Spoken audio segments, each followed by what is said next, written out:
Like, oh my god, Pwn, stop umping me. No, bitch, I'm gonna ump you and you're gonna like it. What's up, ladies and gentlemen? My name is Bone. How the Battlefielders doing today? I am fantabulous pleasant. I'm, like, all sorts of comfy in this corner right here. I want to talk to you guys about the UMP-9. Now, I was curious about how they were going to take a gun like the UMP-9 and put it in here and compare it and put it side by side with the UMP-45, which has always stood out as a unique weapon in Battlefield because it's 26 shots, 25 shots, if you will, so it's slightly handicapped, but the damage scale is incredible. For example, the UMP-9 versus the UMP-45. The UMP-45 is 34 damage, and it consistently stays a little stronger over, I guess, distance, and the UMP-9 is at about 25, like many other guns in the game, and it's slightly tweaked in different ways. But I think to keep them two separate, they did a pretty damn decent job. So before we talk a little bit about the stats of the gun and what really separates it from the UMP-45, I want to talk about how to actually unlock the weapon. Now, the first thing you got to do is put $20 in my pocket. After that, you have to go through the same process and progress that you have to go through for the FYJS and the other ones that you need to unlock. This is that special weapon in the engineer category that you need to unlock, and to do so, you have to do those 3 achievements, those assignments, if you will. And they start off with the basic and everything like that, and really simple, easy things that you could probably get built up within the first game or two of Conquest, which is one of the game types I recommend you to do it on, because it relies on repair tooling.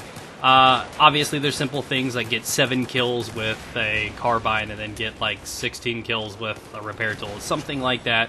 And then the second level of it, the silver level of it, is basically one more of each of those. It's not really that complicated. You can get that within 1 or 2 games.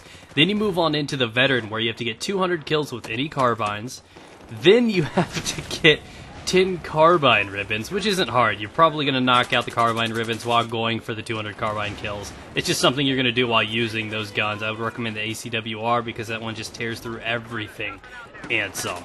So, on top of that, the really big, difficult, heavy one would more than likely be you need to get 50 repair tool ribbons, which I believe is each ribbon counts as 8 repair tools total. So it does take a lot of time. If you're flying around a lot or you need to pop out and repair some tanks and stuff like that, you're going to find it's a lengthy, long process. It's not the easiest. I found myself, even on some of the more in-depth, longer maps, taking 4 to 6 a game. It was a little bit more challenging. And I want to recommend, I want to clear something up. I'm not recommending this, even though I just said that. Just erase that from your memory right now. Do it now. I want to talk to you guys about something, because it's something I said on the FYJS video, and it was something about boosting. And I'm not encouraging boosting to the sense that people look at it as a negative word. Boosting was been, like, derogatory in the gaming world since Call of Duty for boosting for nukes and everything like that. It was just unfair, it was wrong, it was dirty, it was hurtful to teams. What I mean is that if you wanted to and you had a few friends together, hop in an empty lobby, maybe your own server, set it up, and get your friends to shoot the RPGs over and over again and repair it and build it up, or get 250-meter headshots for the FYJS or something like that, where it's not directly hurting another team, you're not wasting a position on a team where somebody could be actually playing the objective.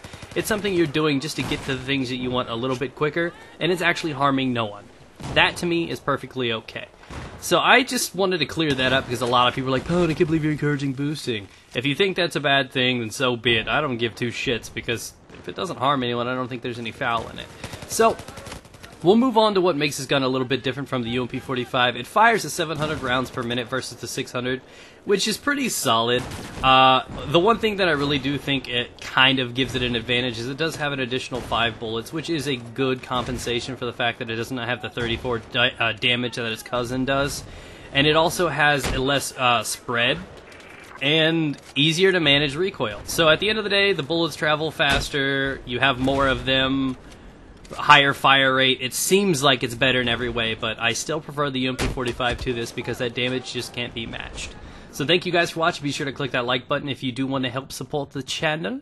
And I guess I'll see you guys on later tonight. Remember to subscribe for daily Battlefield 4 videos, and I love your faces, guys. Try out the UMP-9. You may like it. If you like the UMP-45, you'll probably like this one. Have a good day, guys. Stay moist.